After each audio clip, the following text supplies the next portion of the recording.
just going to give some rules and expectations here. My talks are generally pretty loosey-goosey, more conversational.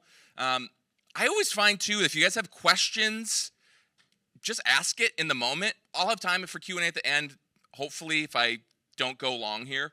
I'm going to try to keep an eye on the time. Yeah, but feel free, just ask questions. It should be fine. Should we just get started? I think it's actually 10:20 here. So, welcome to Big O notation, real world examples. My name is Joe Carlson. You can reach me at my website. I do a lot of TikToks, tweets. I'm shit posting on the LinkedIn's. Yeah, if you guys want to follow along or connect, whatever, I'm totally cool with that. All my socials are on my website. Also, I don't know. I actually worked for Best Buy. This is the first time I've been back at Best Buy since like 2017. I was a front-end technical lead here for a bit. I've been lead developer, lead technical instructor at one of the top 10 best developer boot camps on earth. I was working at Best Buy until I started giving so many tech talks. My boss yelled at me for doing it, so I decided to find a job where I could do that full time. Then I got hired on by MongoDB, doing full-time developer advocacy, and I've been in the data space doing developer advocacy ever since. I also just got laid off from my job in January. I just got rehired a couple weeks ago, so I've been in the interviewing phase I've been in the thick of it. I just got out of it, so I'm pretty fresh on this Big O shit.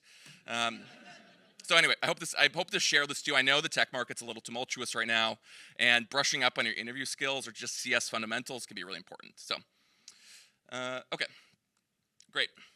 So let's get started. First of all, what is Big O notation? And no, not that Big O, please. Get your mind out of the gutter. Big O, if you're not aware, is it's a mathematical expression software engineers use for measuring how well code scales over time and space. The TLDR of that is basically, it answers the question, how slow is this thing going to go? So, why should you care? Well, there's lots of reasons. One, we'll just go over this. So, I think the big one is going to be, it helps us compare algorithms to a problem and helps us mathematically and scientifically compare algorithms and determine which one is fastest given different situations.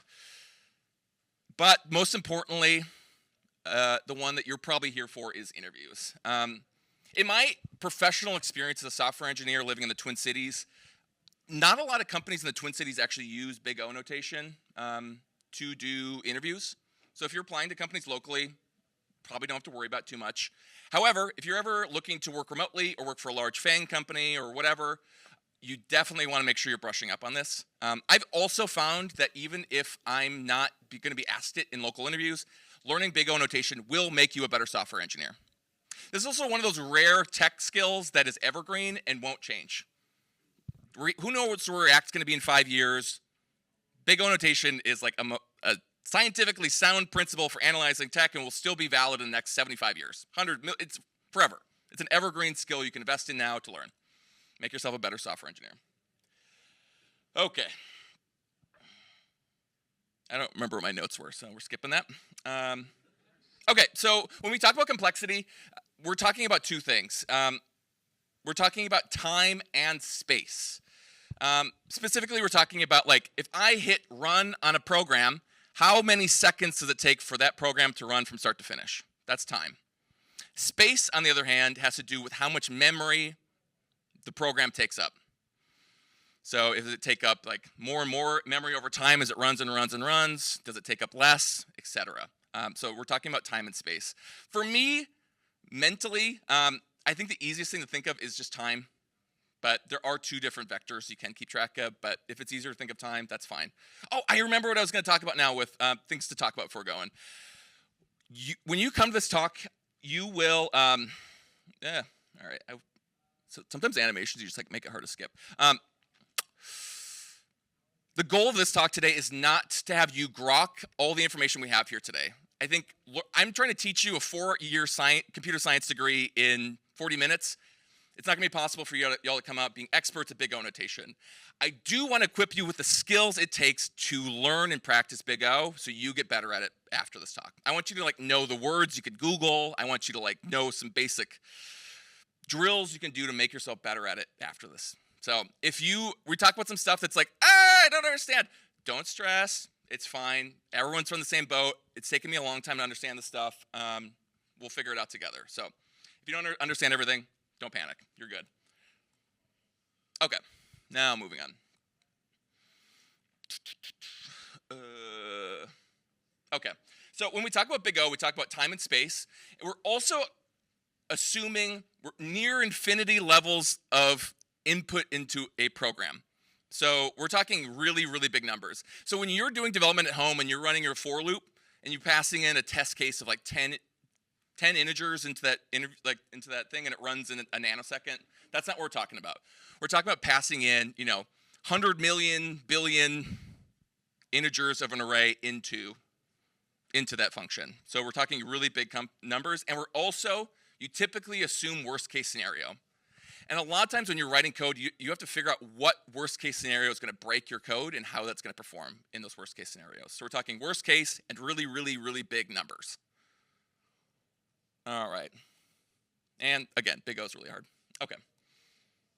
So how this talk's going to work is we're going to start from the best case big O notations, give some examples, and we're going to work our way up and get progressively more and more inefficient with our code.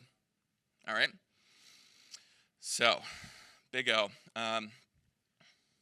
Big O 1, or constant time. So when we refer to big O, you're kind of generalizing about how that's going to perform over different amounts of data being passed through that code. So big O constant time, what does that mean in plain English? Well, if your big O runs in constant time, it means no matter how large your array is or whatever you're passing through to that code, the amount of time it takes to run that code doesn't change at all. It's the same amount. It's constantly going to take the same amount of time. We'll give examples. I know this is kind of abstract and weird, but so that means the number of elements in your array, let's assume it's an array, it doesn't have to be, but I think it's easier mentally to kind of imagine that. The amount of elements in there, it'll stay the same amount no matter how many elements are passing through to that code. So, good. What does that look like? So if your code runs in constant time, that is good. That makes you feel good. That's good. If you're making code that runs in constant time in a technical interview, that's very good. That's the best you can possibly do. So, an example. In accessing an index of an array. Does anyone know how array indexes are like? The index of an array is the location in memory. So it saves that, right? We don't have to loop through an array to access a single index in an array. We can just go there, and it doesn't matter how big that array is. We can just jump to that because the key is the index in memory to find the value, the data in memory. So therefore, accessing an element of an array takes constant time. What about this function? Is even, right? No matter how, that number could be 400 quintillion. Is that going to take longer than it takes to find out if 4 is even? No, it's the same amount of time. So, good. These are good functions. They run really quickly, and no matter how big the input is to it, it still runs the same amount of time. Okay, this next one, no one panic. It's log time. Does anyone remember logs from high school? I don't. I'm just going to give you shortcuts to know what it is, but this is what it's called. Don't panic. This is a confusing one. Logs are hard, but they're very good. If you notice, this is the second one after constant time, which makes it really good to know for technical interviews. And if you can get a use case that hits it, you're in good shape. So, logarithmic time. What does it mean in plain English? It's an algorithm or code that's able to cut the complexity of the problem in half every single time it runs. Also, I should mention, I have all these talks, all the slides on my website, and I uploaded them to the thing here if you guys want to follow along with that too. So, it's an algorithm that's able to cut the problem in half every single time it runs. And I think the good way to remember the shape of how this runs is it's the inverse of a exponential function. It reaches a horizontal asymptote, so it never goes past a certain horizontal line on a graph. So it just gets less and less complicated the more and more elements you have on it. And log n is very good.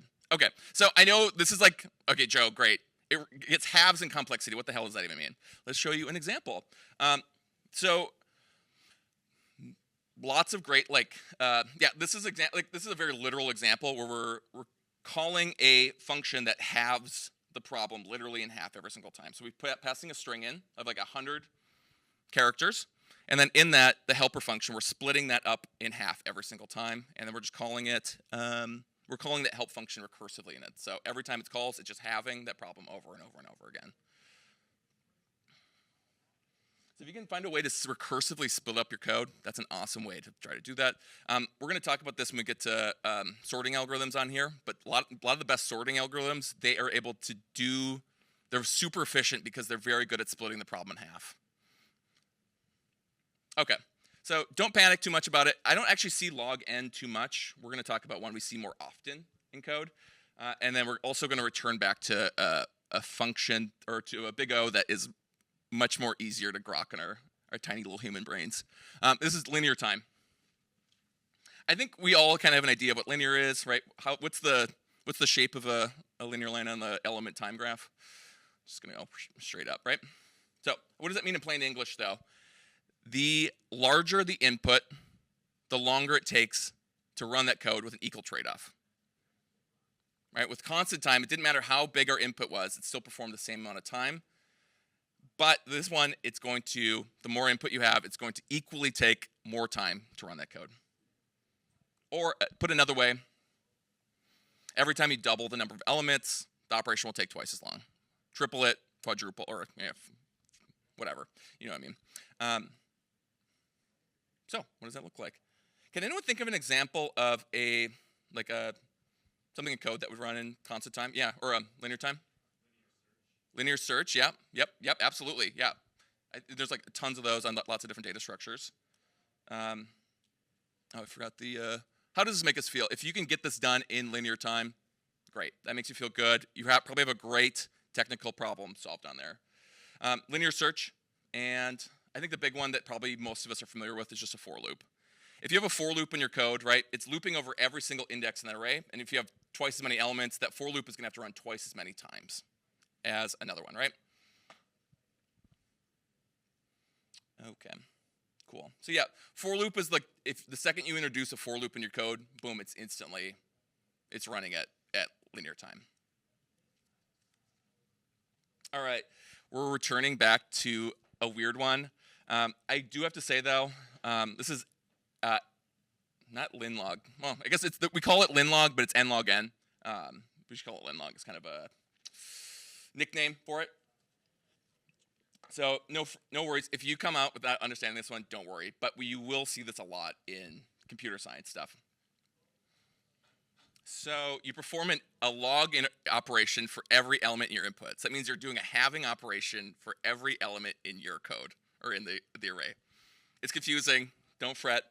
The real reason honestly, I've never well, that's not true. I have coded stuff with n log n, but the reason why you're going to most often encounter n log n is anytime you're sorting. Most sorting algorithms implemented by most programming languages perform at n log n. Here's an example of all these sorting algorithms, or like a lot of the most common ones. And if you're a JavaScript person, they recently switched over to timsort, which is pretty interesting. You notice it has a best case scenario of n, which timsort, if you don't know, a best case scenario is an already sorted array. So that's pretty rare that's going to hit that, but that's still good to know. And you notice here too, they're also keeping track of best, average, and worst case scenarios. Typically, when I'm dealing with like an interview type situation, I'm only worrying about the worst case scenario and trying to identify that. Okay, so I think it's helpful to visualize though, like how merge sort works. So again, this is having the operation every single time. So you notice it has the full array, does some basic sorting, and then it picks the middle point, and then it starts doing the halving on it. So for every element, it's halving it at every single element until it gets the array sorted. So this is an example of visualizing an n log n operation. And this is merge sort, which was recently, and it's off in a lot of different other programming languages, this is the sorting algorithm used. So if you're in an interview and you're implementing like even just a like JavaScript, if you're just doing like array.sort, you have to know that this is running at n log n behind the scenes, even if you don't, like, you can't assume that it's just magically happening, right? You have to understand the algorithm that's running and how fast that runs and how that impacts the big O of your whole code base. I'm gonna let this run out one more time. I love these. I almost took a sip out of this microphone. This is dangerous. Okay. I'm not going to dwell on this too long, but this is an actual implementation of merge sort, which we just saw on the previous slide. So it's looping through, and then it's doing a merge and kind of splitting, and then merging them together. If you're not familiar with sorting algorithms, I for sure would recommend checking this out. Those are really good data structures and algorithms to understand if you're in interviewing mode. Graphs, graph traversal, queues, stacks, sorting algorithms, etc. are really good things to study if you're in interviewing mode, especially if you're going for big remote companies. All right, merge sort. Don't freak out about it. Again, if you don't know, if it's still like over your head, don't fret it. It's confusing and weird. And when I'm in interviews, I just know if I sort, it's n log n. I don't really worry about the details. I just kind of generally, you start, look at all this stuff, you know, like with coding, you get code smells. I think with like big O notation and performance, you start to develop like, just like seeing patterns, right? I see a for loop. Oh, interesting. Like n. Oh, I see a sorting algorithm. Oh, n log n, right? Like you start to see patterns in your code base that helps you evaluate big O over time. But it takes time to develop those skills and intentional practice. Okay, so how does this actually look on the graph, n log n? So log n has that horizontal asymptote. This is a little bit different because it still gets more complicated as the input gets larger, but at a slower pace than some of the other things we're going to talk about in the next step. So n log n, how does this make me feel? It's okay. It's okay. For a lot of code bases, like with sorting algorithms, we aren't aware of a more efficient way to sort an algorithm right now than n log n. If you have an array in a technical interview problem and you have to sort it, that's just the best we know as human beings today. Maybe in the future we'll discover something better, but today, this is all we got. I want to say one more thing about, oh yeah, question.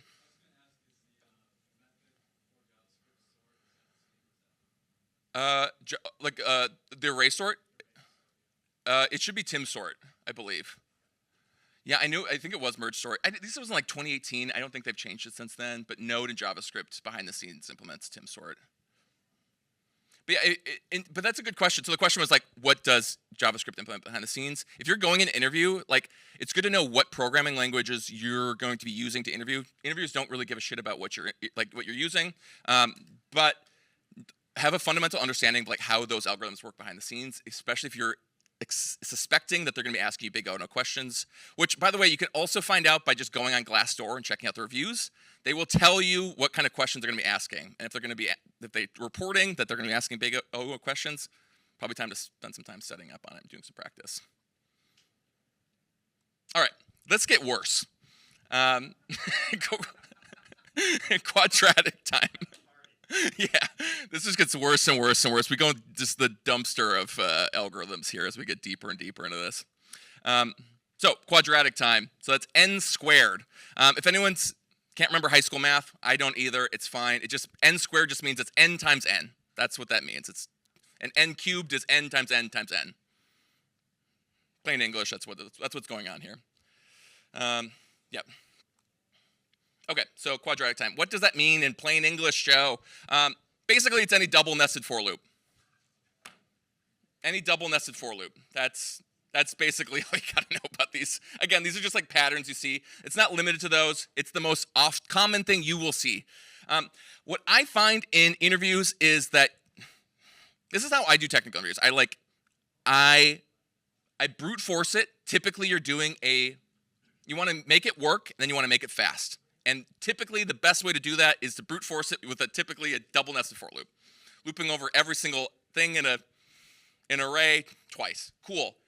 Get it working, because an interviewer, if you're spending the whole time getting it perfect and it never runs at the end, bad. But if you can like get it working and then start fixing it up, or be able to talk about how you would do that in the interview, that's great. So don't stress about that too much. But yep, double nested for loops, quadratic time.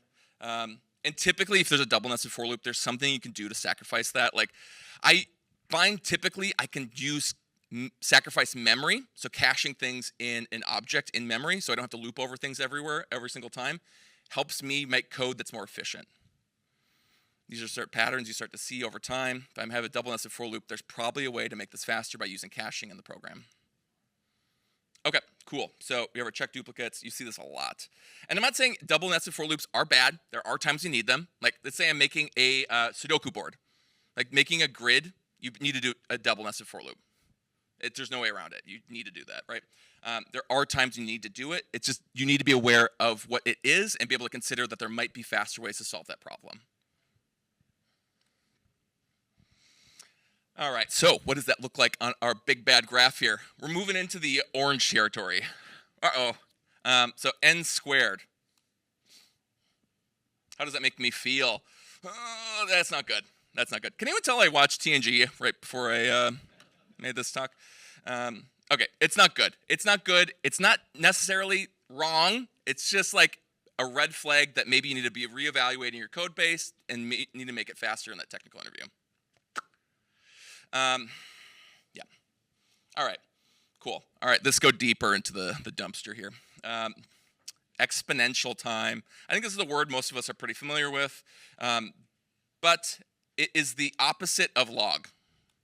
So logs hit a horizontal asymptote, exponentials hit a vertical asymptote, which means there's like a line that doesn't go past on there. But that means, every time it will double or triple or whatever after every single iteration. Every time you run that code or whatever, for the amount of elements, it will double for every additional input. That's bad. So you have an array with 4 elements and you add 5, right? Then it's going to double, whatever. Maybe it's like 100, then 1,000, whatever.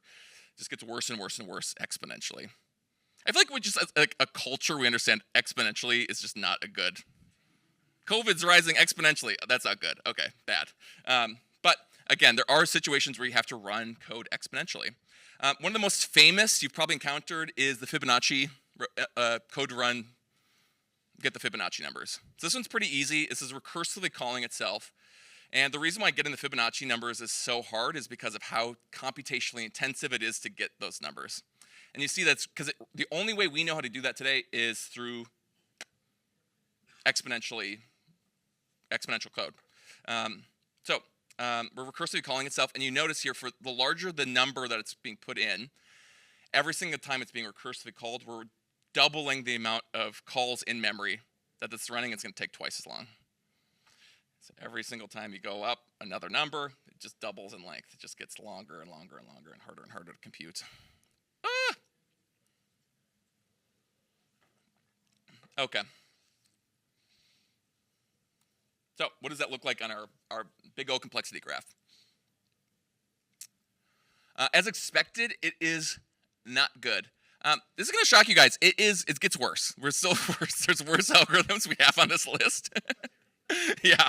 I have not encountered exponential code very often in technical interviews. They do happen, though. A lot of times they'll ask you stuff that you can brute force exponentially, but obviously if they're asking that, there's probably a better way to solve it. That's why they're asking you difficult questions like that. Okay, so how does that make us feel? Very bad. That's very bad. Again, there's some situations where you can't avoid it, but you want to make sure that you're at least aware of it running in exponential time, and you should try to figure it out. So, all right, it gets worse. Data, thank you. Factorial time. I remember this one from high school time too. Factorial basically just means that it's 3 factorial. 3 bang. That's 3 times 2 times 1. 4 factorial is 4 times 3 times 2 times 1. That's like factorial notation. That's what that basically means. Oh yeah, I have this on the next slide. So if you haven't seen factorial notation before, don't fret. It's not too confusing. But if you see factorial time, typically what that means is it involves doing something for all possible permutations of that thing. The 2 most common examples you've probably seen in your real life are brute force password crackers, like 1111111, 111112, 111113, right? Like you're just brute forcing every possible combo of characters to solve that problem. That's an example of an algorithm that would be solved in factorial time. The other one that's pretty famous is the traveling salesman problem. If you're not familiar, it's like an old-timey math problem. Involves trying to find the shortest way to reach every single town without crossing the same bridge twice. This is a fun problem. I love these because it is a problem that has not been solved by humans yet, and we suspect there's a more efficient solution than factorial time. And if you were able to figure out a more efficient solution for this, you'll be a very famous computer scientist. We've been trying to crack this problem forever. It's called the P versus NP problem. It's really interesting. I love it. I'm not smart enough to be able to crack this problem, but if you do, and you're able to solve this in a faster time than just brute forcing every possible way to do the traveling salesman problem, you'll be in the money. Okay, so the only known solution for the traveling salesman problem today is factorial time. It's a brute force solution. You also find that most password crackers aren't using brute force tables. There's things called like rainbow tables that just have like the 1,000 most common passwords in them that they use, right? God, password, 1234, 1111, that sort of thing too, because it's just so inefficient to do that. All right, so how does that look on our big bad list here? Also, do we have till noon here? How much time do we have? Oh, great, we're doing great time. I gave this talk like 3 months ago. I went for like 3 hours on this. It was too long. It's like, oh God, I got to figure out how to do this faster today. So we're blowing through this right now. That's what I'm saying. Don't fret. We're going fast here. 11 o'clock. Great. Oh yeah, I know time. You guys should trust me. I can read time. I can read clocks. All right, cool. So how does this look? We're on n factorial here. How does that make us feel? Yeah, it's pretty bad. I did write the worst in the lower right-hand corner. I've actually since learned there's a worse one than this, which is kind of funny. I haven't included it. I should probably just add that in. But I think it's like n in like infinite time. But is anyone familiar with a sorting algorithm called BOGO sort? I wish I had a video of it. It's basically you just take an element and put it randomly in another place in the array, and you just check to see if it's sorted or not. So you just keep checking and moving things randomly until it's sorted. It's the least efficient algorithm ever created by a human being. If you're using BOGO sort, don't. You probably won't run into the wild. It's pretty bad. Okay. Okay, so big O n factorial is not the worst. I lied. There are worse, but you probably won't run into those very often in your real life. Okay. So we can touch back on any of this stuff too, but I think it's kind of important to put all this stuff into context. Before I get on and talk about kind of next steps for how to get better at this stuff, I just want to affirm what I was saying about make it work, then make it fast. I've seen if you're new here and you're like, I'm thinking about this, but I barely know how to code. How am I going to be able to make sure my code's running at mathematically most performant levels? Don't worry about it. You're fine. You're probably not going to have to worry about it. Worry about it when you need to worry about it, or if you're running into interviews and start studying up on it and start practicing it. That's typically what most software engineers do, especially if you don't have a CS degree. What's that? Yes, get it to run, then get it fixed up. Yes, production, interviews, life, side projects, get it to run, then get it to run fast, okay? It's what I do. Unless I know the brute force optimal way to do it up ahead of time, I just brute force and get it to work. If your boss asks you to solve something and it takes you 4 weeks because you're trying to be the most scientifically, mathematically efficient thing, probably doesn't matter. It also depends on the use case you have for your code. So the reason this gets asked a lot in the big FANG mama companies is because they're dealing with massive, insanely huge data sets where efficiency becomes pretty important. 99% of the problems we're working on software engineers isn't at that scale, and it doesn't really matter. And even if it is, it's okay if it runs really shitty and poor, and then we have to get some time to go and figure out how to make it run faster later on. Your boss will do that. That's fine. You just have to have those conversations and be able to verbalize that in a professional context to be able to get the time and energy to do that. It's good to be aware of it and how to measure it, but it's good. The other thing I'm going to say too is, I don't mean this to scare you either, but so let's say you're interviewing there's two people interviewing for a job at a company, and let's say that you both solve the problem. I've been part of many hiring technical interviews.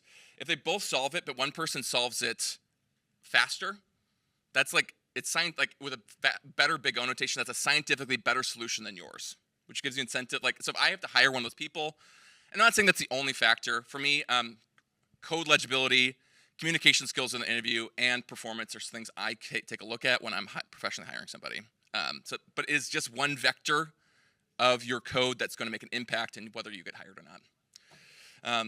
So yeah, good to know. Okay. To not efficiently scared you guys into studying Big O. How do you get better at this? I'm gonna actually. I added some practice problems that I actually didn't think we'd have time for, but I think we have some time for today. So this is just me, and I'd be interested in hearing if anyone has any other suggestions for tools or practice problems that they do. But the first thing I just do is every time I write a function, I just think to myself, like, what is this? And I try to step through what that problem actually is. Do it as you go, write little functions, your entire code base, kind of break it down, right? As software engineers, our job is to break down massively complex problems into bite-sized chunks and try to figure it out. Big O, like programming and interviewing, is a skill that you can learn through practice. It's not something that's a God-given knowledge. I don't know any babies who are born with the knowledge of Big O notation. If they did, that's probably a problem. But it's a skill. It's a skill that you can get better at through practice. And like I said, this is an evergreen skill that will help you in your career for forever. Okay. The other thing I do too is when I'm reviewing PRs from other developers. I think it's a great time to do just quick analysis. If you see wildly inefficient code or you can find a way to make that better, PRs are a great time to make a comment about that. Like, hey, we could use caching here.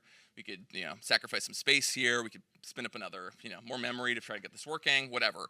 But PRs and evaluating other people's code is a really great time to read through it and just try to figure out how quickly is that code running or not. And lastly, just practice. Like, coming to talks like this is a really good part, and I feel like people come to these talks to try to figure out like whether a skill is worth their time, or if they're an expert at it, to make sure that they have like a fundamental understanding how that works. But if you're in either of those camps, I think it's useful to like know the jargon and the vocabulary and words to go ahead and search and look for that stuff in the future. I know I use a lot of talks to kind of just know what the jargon is people use, or maybe you can just like bullshit it in a technical interview and just use Big O and login and linlog and be like, oh, they know what they're talking about. But practice it. Okay, speaking of practice, I have some functions here, and I'm gonna have you guys do as quick of it. That is so. Oh no. that is awful. Let's see here. Is that? There we go. Okay. Oh, don't look at that. Okay. I can't see it. Hang on. There you go. I'm gonna.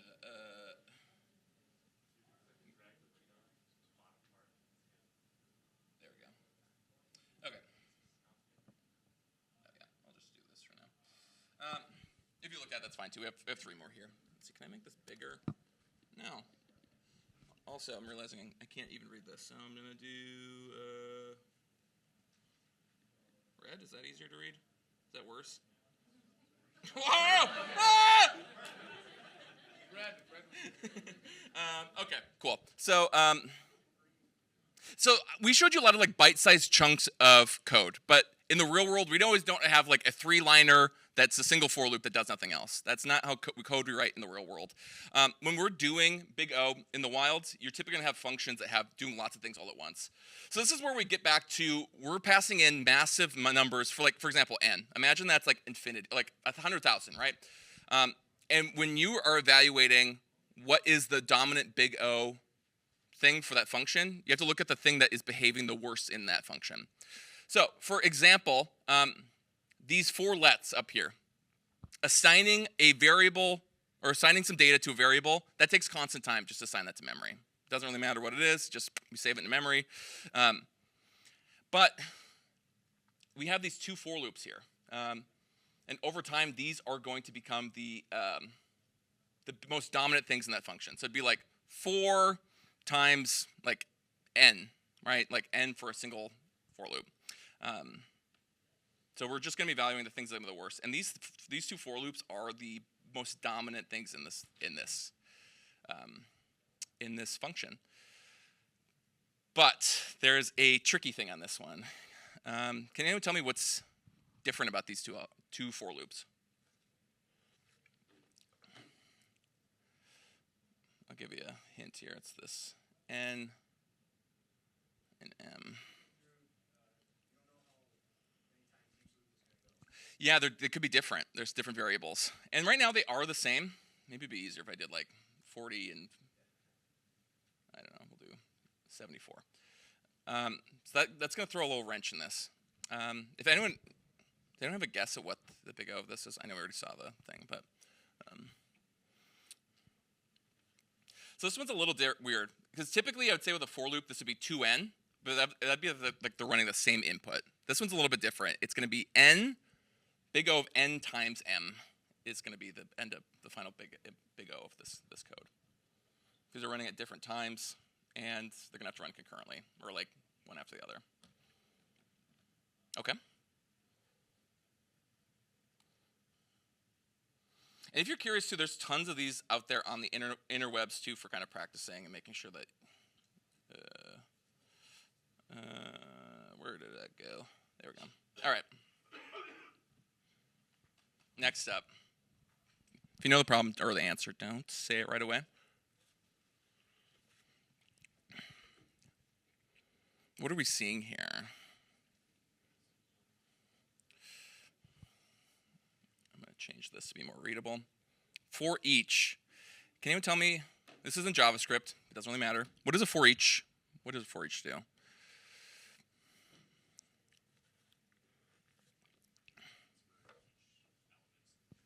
Yeah, exactly. I know we talked about for loops, so this is kind of like keeping an eye and making sure you're understanding how these things work behind the scenes. It's basically a for loop behind the scenes. It's just looping every single element in that array. This is a functional array method.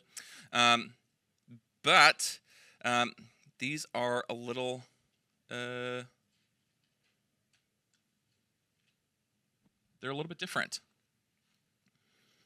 Similar to the last one, they're not running over the same array twice. So this looks like a double nested for loop, which what is a double nested for loop with big O again? I remember. N squared. Yep. N squared, which brings us over to the bad territory, but it's a little bit different. It's not the same one twice. Boy, that is. I really wish I had tested those out. Oops. Yeah.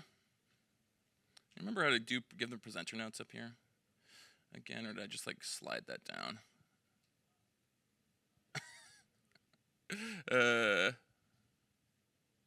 Nope. I don't remember.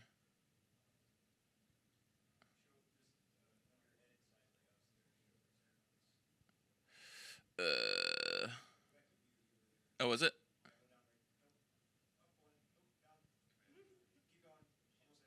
Oh, thank you. Yep, great. Yep, loop within a loop. It looks like n squared, but that's not the case. Yeah, similar to the last one too. It's actually, it's gonna be running at array 1. And we just assign random names for it too, so it's big O of n times m, or you can call it whatever you want. I think with an interview, whenever I'm communicating big O to a technical interview, we usually define what the different variables are. A is array 1, B is array 2, or A1 or whatever, but you can kind of call it whatever you want. The important part is making sure you're communicating to your interviewer and they understand what you're talking about. A lot of times we get to this point of the interview, typically we get asked this at the end. We spend like 45 minutes kind of building out the code base and kind of making it efficient. At the end, they're like, okay, what's the big O? And we kind of walk through it together. But yeah, question.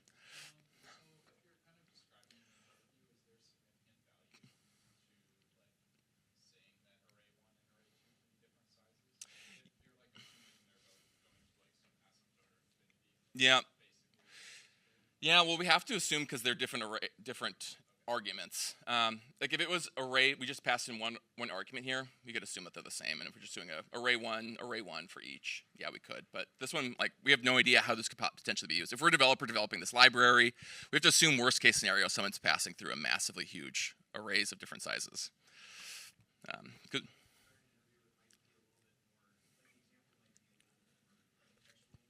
Yes. Yes.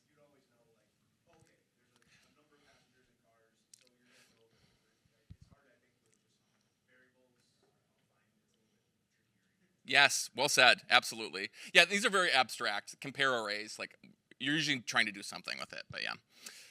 All right. And I think we have like 2 minutes left. Is that right? Or is it 11? Is that right? Great. All right, we got time for one more. This is great. Uh, all right. Oh yeah. We'll still walk through it though together.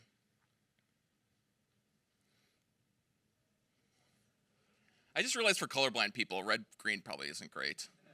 I'm sorry. I'm sorry. These will be in the slides on online too if you want to take a look at them. But we have another main function here. Oops, I want to make this a little bit. We're doing a loop here. This is a different shape than we've seen with for loops. Okay. We're doing a print and an update. Let's see here. What was I doing with this?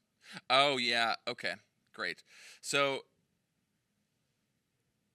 if anyone looked ahead here, the key line here, we have the loop here, but the key here is on this line.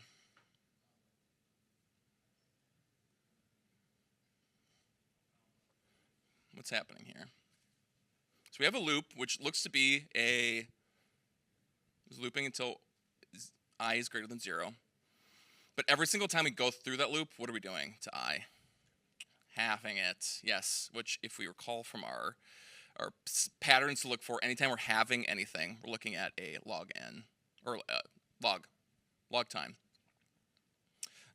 Which I can't remember if this is n log n. Yeah, I think it's just log n. So every single time we run that loop, the problem gets halved in complexity. We have to run it half so many times. So again, these are just patterns to be looking out for. Double nested for loops, triple nested for loops, that's n cubed, quadruple nested for loops. I don't know what you'd be doing that for, but you might run into that someday. Yeah, keeping an eye out for patterns. So, okay, I do have some resources here for folks who want more. There's an amazing plain English explanation of Big O notation on Stack Overflow. It's a pretty famous Big O question. You'll see it's quite a few upvotes, so for sure check that out. It explains it in plain English for folks who didn't have a computer science degree. Great. The other one, Big O notation on Wikipedia. It's a little more technical, still a good resource. I use it for every time I'm like ramping up on algorithms again. They always have pseudocode for everything, which is really helpful, and they list out the Big O notation of everything on there. It's a great resource. And then lastly is bigocheatsheet.com. I stole the idea of the graph from this resource. Yep. All right. Well, you're on your own on that one. Pull up on your phone. It's really useful, though. It basically just gives a handy-dandy, it just tells you what it is, best, average, worst-case scenario, and it has a nice little visualization of how that works, too, for pretty much every data structure and algorithm you may possibly be asked in an interview or in real life. I have to say, I've never really used Big O notation like professionally in real life. I typically don't use data structures and algorithms in real life. Someone's already implemented them much better than me. For some reason, the industry's still stuck on the assumption that everyone they're hiring has a computer science degree, and their interviews are still reflective of that assumption. I think that is slowly changing, and again, in the Twin Cities, I don't see that very often. Has anyone been asked Big O stuff in the Twin Cities? Yeah? I haven't, but I know some companies probably are. Again, look up on Glassdoor. Very rare. But if you are looking to work remotely, working for a big company, depending on the role you're looking at, you might be asked this in the future. Okay, cool. Let's see here. Let's stay in touch. If you guys like this talk, great. I do TikToks and tweets, and I do lots of posting on the LinkedIns. If you want to connect, go ahead. I would love to connect with y'all. Yeah, I'll be out in the hallway after if anyone wants to talk about whatever. So, great. I think that's it. Thank you.